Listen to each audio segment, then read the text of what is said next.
Anyway, hindi pa New Year, pero ang dami ng mga bilog na prutas. Andito lang naman ako sa Dolce Fruta, dito sa second floor ng Wilson.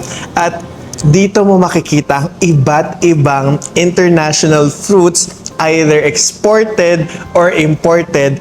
Mabibili mo siya in one place. Alam na ang dami-dami palang pwedeng kaining fruits. As someone na curious, iisa-isahin natin sila. Wala tayo ngayon sa orange. So, meron silang variant from Australia. So, ito ang itsura niya.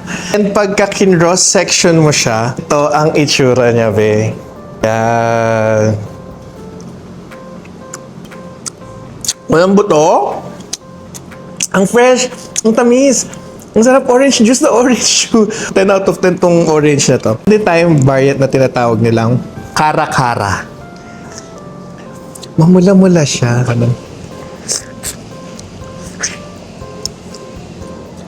Gusto ko to dun sa Australia.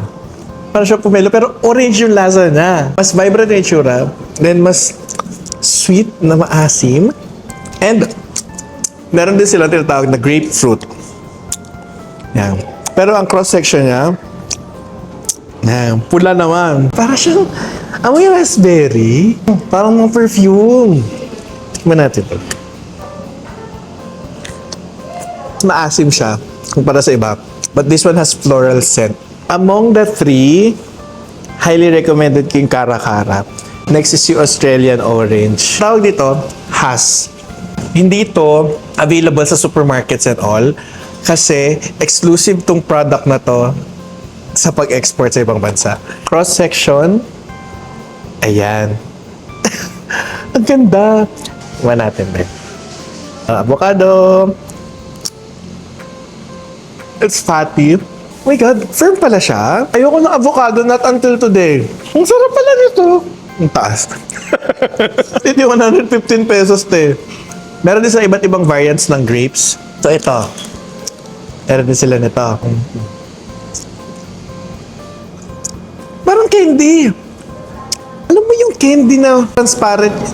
Ilalagay ko dyan yung itsura. Hahanapin ko mamaya. Shiny siya na candy na iba-ibang kulay. Ganun ang lasa niya for me. Meron din sila nito. From Sweet Globe din. Isang variant din ng grapes. And this one is the crunchy type naman daw.